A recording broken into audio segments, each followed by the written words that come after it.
pagi, selamat siang, dan selamat sore. Bertemu dengan Sosiologi Channel. Untuk kesempatan ini kita akan berbicara tentang alam cinta damai. Kita bicara tentang perdamaian, bicara tentang cinta, bicara tentang kasih. Bagaimana bisa menyelesaikan persoalan dengan cinta dan kasih, supaya bisa get atau menghilangkan prasangka buruk atau informasi yang negatif masuk di telinga kita. Itu pentingnya cinta damai. Hidup dalam damai, hidup dalam kesatuan, hidup.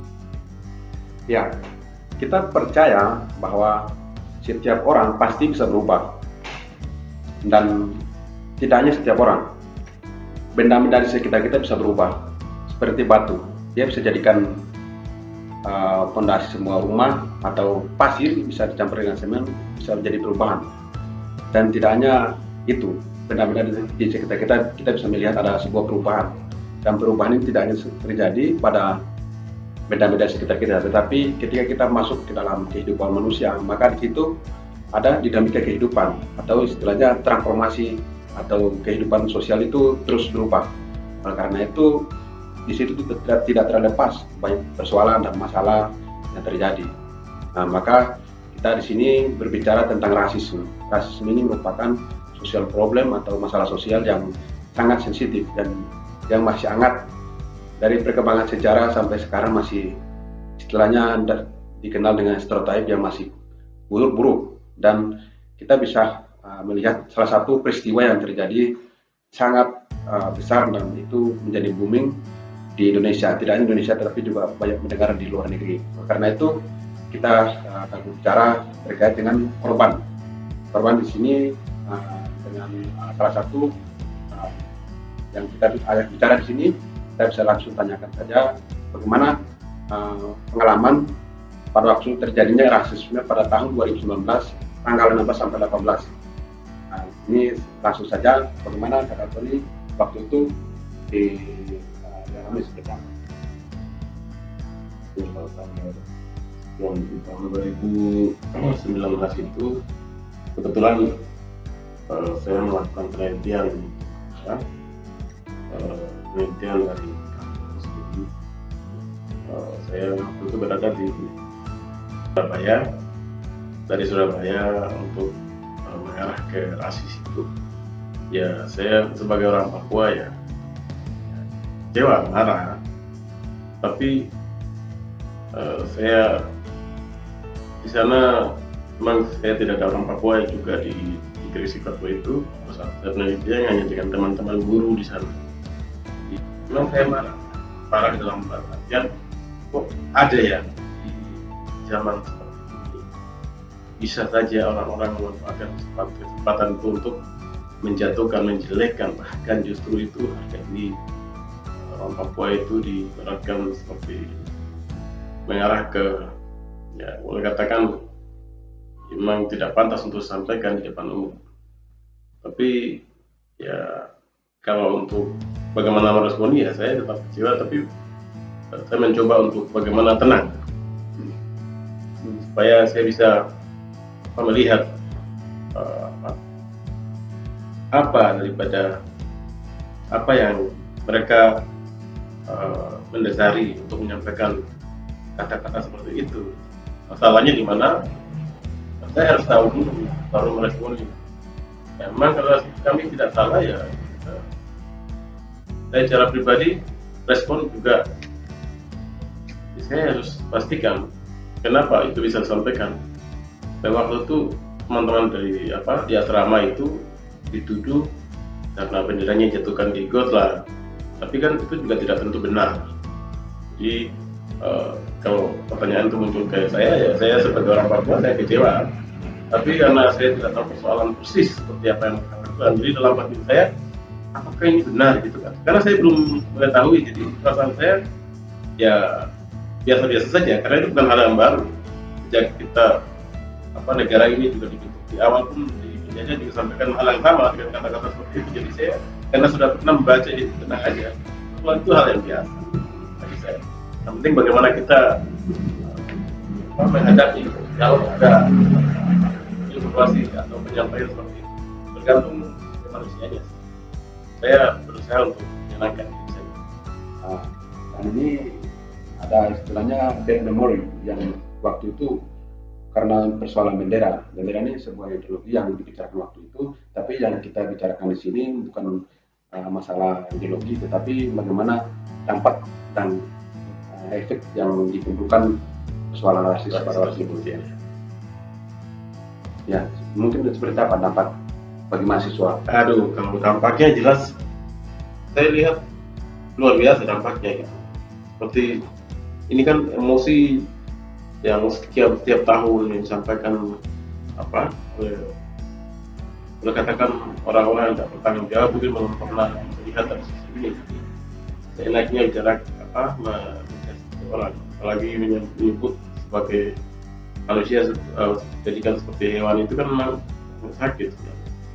Nah, dari situ akibatnya kan ya ketika spontan meledak gitu kan, karena ini kan sering disampaikan oleh siswa mahasiswa apapun kita sebagai, saya juga pernah disampaikan seperti itu, dikatakan seperti ya menirukan suara hewan, terus saya jalan, terus ada orang yang di belakang saya itu Papua itu biasa. itu sudah jadi mental saya sudah saya tiap hari saya melakukan seperti itu. Waktu saya sebuah sini juga pernah terima ejekan seperti itu. Apalagi saya kuliah itu pernah, bahkan ya saya kalau hitung di kampus kurang lebih dari 3 lah. Tapi udah terbiasa karena kan kita sudah diajarkan dibentuk dari bangku kuliah. Jadi ya saya juga saya melihat dari sisi negatifnya ya, waduh luar biasa. Surabaya gejolak, muncul, Papua juga angkat, luar negeri bahkan berita ini kemana-mana. Ini amarah langsung seketika muncul spontan karena sudah menyimpan informasi lebih lama gitu. Memang penyampaian bukan hal yang baru bagi saya, karena setiap tahun rasis itu ada, karena ya belum pernah selesaikan masalah ini. Jadi dari pihak yang berwajib pun tidak pernah melihat hal ini serius, hingga ya orang menyampaikan itu seenaknya sendiri. Itu juga perlu dilihat dari ya persoalannya kan belum pernah tangani dengan baik gitu. Jadi di sisi hukum juga ya seperti itu diabaikan, sehingga anak kecil, orang terpelajar pun ya seenaknya bicarakan seperti itu. Nah, itu akibatnya luar biasa, sangat buruk, bahkan kebakaran sampai di Wamena itu sampai kematian di mana-mana. Nah ini kan kita lihat sangat negatif sebenarnya. Begitu ada keburukan itu terjadi, rasis terjadi di Surabaya, akibatnya sangat buruk, bahkan arah ke nyawa. Tidak hanya orang demo, tidak hanya sekedar marah, tapi ya karena itu tadi informasi ini kan, dendam ini kan ada, karena setiap hari sampaikan. Jadi begitu di depan, wah, karena ini menyangkut identitas, harga diri, maka meledak sampai luar negeri pun menyampaikan surat ke Indonesia kan. Nah itu terjadi, dampaknya sangat buruk. Di sinilah kehadiran kita untuk menyampaikan pesan atau informasi yang tidak pantas seperti ini di depan umum sebenarnya. Karena di waktu era modern seperti ini kan, berita sekecil apapun kan langsung expose. Ya kita ini pelajaran yang berharga lah. Tidak segampang yang menyampaikan informasi seenaknya sendiri dan tidak melihat dari keburukan atau efek yang terjadi.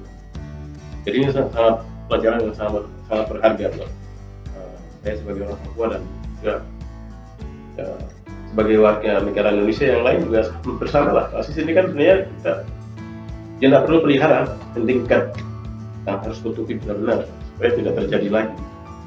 Kalau mau menjaga negara ini dengan utuh, harus kerjasama dengan pemerintah atas sampai bawah, harus dibersihkan. Tidak hanya bicara tentang korupsi, tapi rasisme itu hal yang penting. Itu yang menjaga kita, dan itu yang negara ini dan tenang kalau hal-hal seperti ini tidak munculkan kembali. Jadi benar, saya melihat itu sangat buruk beritanya. Bahkan itu efeknya ya sampai kematian. Jangan sampailah, mudah-mudahan tidak terjadi depan. Oke, baik, terima kasih. Dan ini rasis ini merupakan sebuah senjata. Dulu orang berperang dengan senjata, tetapi dengan perubahan-perubahan sampai sekarang, atau istilah di masyarakat modern atau postmodern, sekarang ini menggunakan hate speech atau ucapan sebuah kebencian. Ini merupakan sebuah senjata dan berdampak pada sebuah kematian, efeknya kemana-mana. Oleh karena itu, tadi menyinggung bahwa rasis ini harus dibukamkan. Nah, dari segi konstitusi atau hukum tidak ada punishment atau reward yang bisa memberi keadilan bagi yang korban. Maka solusi apa yang bisa atau bisa menawarkan kepada korban saat ini, bahkan yang akan terjadi seperti itu. Iya. Kalau solusi ini kan bukan masalah yang baru ya. Kalau masalah ini kan tidak lagi ini punishment yang besar. Ya, selain kutukan juga benar-benar kita berikan sanksi yang seberat-beratnya. Tapi selain ya melalui hukum yang berlaku di negara kita, plus pelakunya benar-benar diakini dia wajarnya sesuai dengan perbuatannya gitu. Karena selama ini orang mudah menyampaikan seperti ini karena ya akan persoalannya hukumnya tidak begitu bagi orang-orang yang mau ingin melontarkan perkataan seperti ini kan bagi mereka biasa aja, karena kan belum pernah diberikan sanksi yang jelas gitu. Jadi efek jerahnya tidak ada, sehingga orang seenaknya menyampaikan seperti ini. Tapi bagi kami yang terdidik, bagi kita yang sudah diajarkan melalui pendidikan formal, bahkan terdidik atau terpelajar kaum intelektual, khususnya mahasiswa, para siswa dan mahasiswa itu kan sudah paling tidak kan kita sudah dapat informasi kalau siswa memang informasinya lapis, tapi kalau mahasiswa ya kita belajar untuk bagaimana menyelesaikan persoalan seperti ini dengan tenang. Terus juga alangkah baiknya jika ada persoalan seperti ini ya kalau solusinya ya nanti tergantung pada individu kita. Tapi menurut saya pribadi ya kita belajar untuk memberikan pelajaran kepada pelaku ya saya sendiri ya belajar untuk berdiam diri, untuk memberikan pelajaran kepada pelaku. Saya harus melihat dari berbagai sisi lah.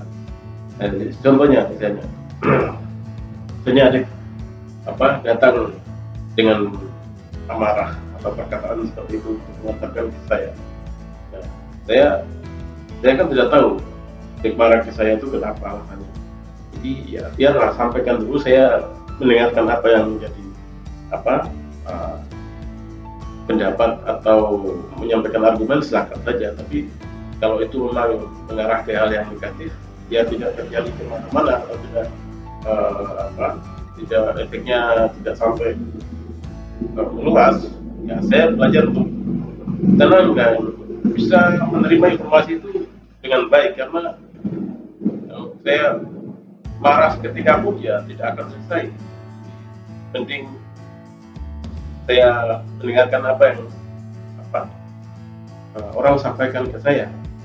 Dari situ nanti dia lama-lama juga akan capek sendiri kan, apalagi arah ke mana atau ajakan seperti itu ya.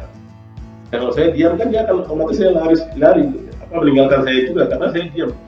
Beda kalau saya tanggapi pernyataan dari yang bersangkutan, pastinya masalahnya akan dia menyebar lebih luas lagi. Tapi kalau saya belajar untuk tenang dan juga memberikan pelajaran buat dia, untuk saya menyenangkan diri saya dan saya menerima apa yang disampaikan, mungkin dari sini dia juga rasa capek lah meninggalkan saya. Jadi seperti orang begitu nanti dia akan menjauh dari saya, dan dari situ dia bisa belajar ternyata apa yang disampaikan ini salah. Kenapa?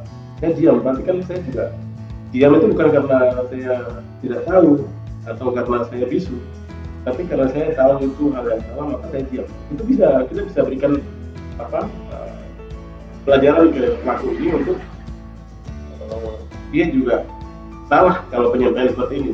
Beda kalau pertanyaan yang bagus, pasti saya dijawab. Tapi kalau pertanyaan misalnya yang sering disampaikan kayak saya juga maaf mengganggu ya. Saya akan sampaikan, kenapa itu kenapa ya sampai sekarang pakai koteka ya? Saya balik tanya, saya diam dan balik tanya. Apakah saudara tahu orang Papua itu sebenarnya pakai koteka? Iya, katanya begitu ya. Katanya karena dia tidak tahu masalah ya. Saya tidak menjawab, sehingga dia mau tanya pun akhirnya dia mundur sendiri atau saya secara tidak langsung menggagalkan pernyataan tersebut. Jadi tergantung kita. Mending saya sendiri, mending saya belajar atau tenang supaya tidak menyebar kemana-mana. Kalau saya menanggapi dengan marah juga, maka akan meluas dan nanti justru efeknya bisa mengorbankan banyak orang. Apalagi ini identitas. Kalau ejekan atau rasisme seperti ini kan tidak hanya terjadi di pada orang Papua, tapi juga saat ini baru-baru ini kan juga terjadi. Tentunya kami menyampaikan pesan mengenai pengurangan volume dalam ajaran itu pun kan juga dari sama umat Muslim pun menanggapi hal yang salah. Nah, ini kasus ini kan banyak sisi gitu, jadi tergantung kita bagaimana kita menyelesaikannya. Saya sebenarnya memilih untuk diam, untuk memahami dia, memberikan pelajaran buat dia kalau hal itu salah, daripada saya meresponi dan juga saya menyampaikan yang keras. Pastinya tidak selesai, justru menimbulkan satu persoalan dan menyebar kemana-mana. Itu saja. Itu menurut saya. Yang baik. Tadi ada sebuah pernyataan yang sangat penting kita pahami bersama, bahwa untuk menangkis atau kita tidak korban dari rasis adalah kita diam atau silence. Itu hal yang paling penting.